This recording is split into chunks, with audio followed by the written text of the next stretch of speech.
So in the previous class, we have done the importance of vouching, and then we saw the points which needs to be considered in the vouching. Now today we will start with like what all are the points which we need to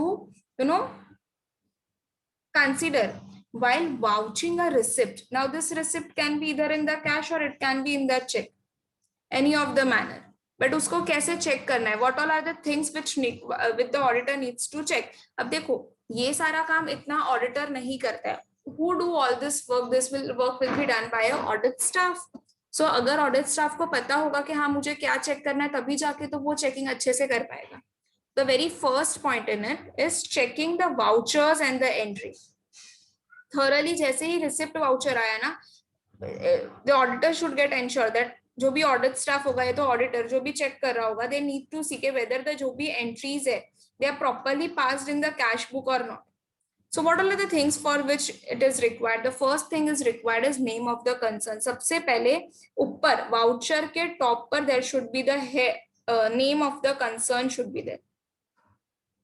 और आपको वो cash book में check करना है, confirm करना है कि जो भी ट्रांजैक्शन है वो ये क्लाइंट के पर्टिकुलर किया गया है कि कोई और क्लाइंट के ऊपर है. So you need to check the name of the client, you need to check the name of the concern on the voucher. The second thing which needs to be check is date of the voucher, क्योंकि इससे हमें पता चलेगा कि ये entry कौन से day पर हुई थी and whether this entry is of this current accounting year और not. So second thing which needs to be checked is date. Third one, serial number of the voucher. See, serial number should be continuous. अगर see बीच बीच में अगर if their vouchers are missing, तो हमें easily identify हो जाएगा कि हाँ vouchers missing है, मतलब entries भी नहीं हुई है, entries भी miss out हो गया. Fourth one is head of the accounts to credited. See, this is a very important. जब भी आप vouching करोगे receipt का, ये काफी important है. Why? Auditor should check the के proper head of the account में उसको डिस्क्लोज किया है या नहीं.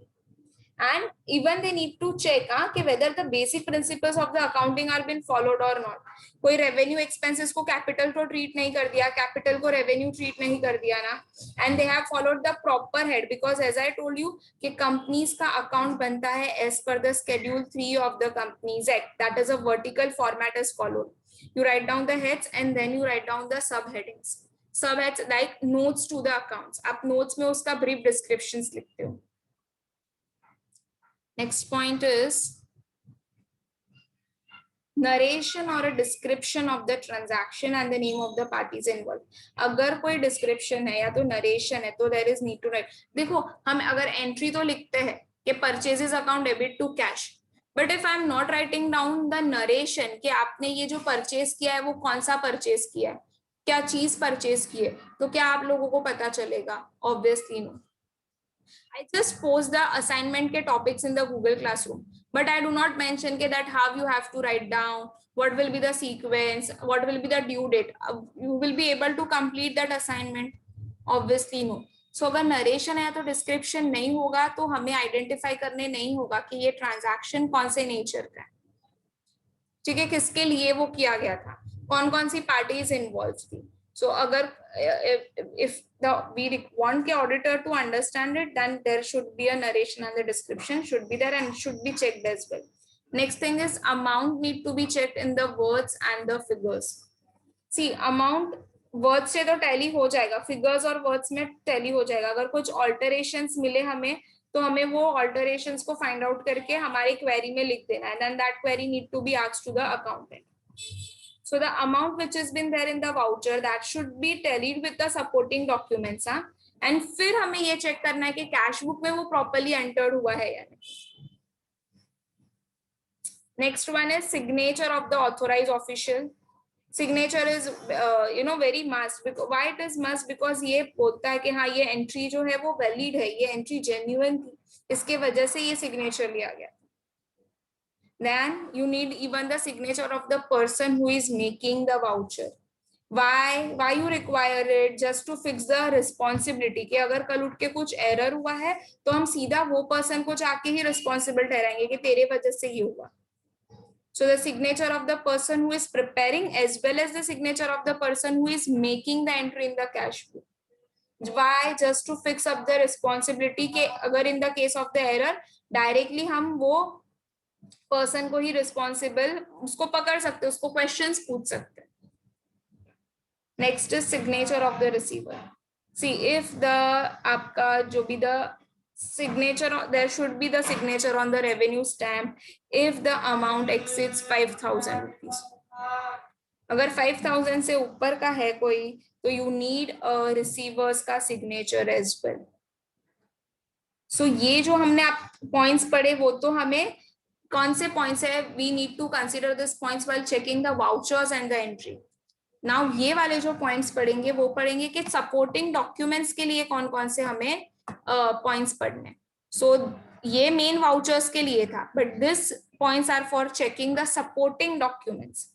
लाइक सपोर्टिंग डॉक्यूमेंट्स मतलब कौन कौन से, you will check the pay in sleep. अब देखो बैंक में भी जाओगे तो आप वो स्लीप से आइडेंटिफाई करते हो आपने कितना भरा. 1 page they just take it and 1 will be there in our slip book. हम कैश मेमो से आइडेंटिफाई कर सकते हैं, चालान से देख सकते हैं. So what needs to be checked in the supporting document? First, that it should pertains to the client. जो भी डॉक्यूमेंट है वो क्लाइंट का होना चाहिए, किसी और पार्टी या तो कोई और कंसर्न का नहीं होना चाहिए. The date should be there. Okay, this just show the date is a proof that the transactions pertain to this current year. Then the serial number should be there or the reference should be there on the document because this helps in the reconciliation of the accounts. अगर कुछ duplicate entry हो गई या तो कोई entry miss हो गई तो इससे हम फाइंड आउट कर सकते हैं. Detail of the transactions need to be there because detail होगा तो हमें इजीली आइडेंटिफाई करने होगा कि वो कौन से हेड में गया है. And depending upon that the auditor can check के whether the entry is been passed in the current head और नॉट. मतलब प्रॉपर हेड के अंडर में they have passed the entry और not. So detail of the transaction. Next point is amount. See, the auditor should be very careful regarding the amounts because सबसे ज्यादा अगर कुछ भी जोल होता है कहाँ पर होगा, obviously amounts में होंगे. So the amount as per the document should tally with the amount which was mentioned in the voucher. It is very compulsory. Last one, signature of the party. So the document should be properly signed on the behalf of the party. ये क्या proof करेगा? Signature will prove the validness, genuineness of that transaction, of that bill.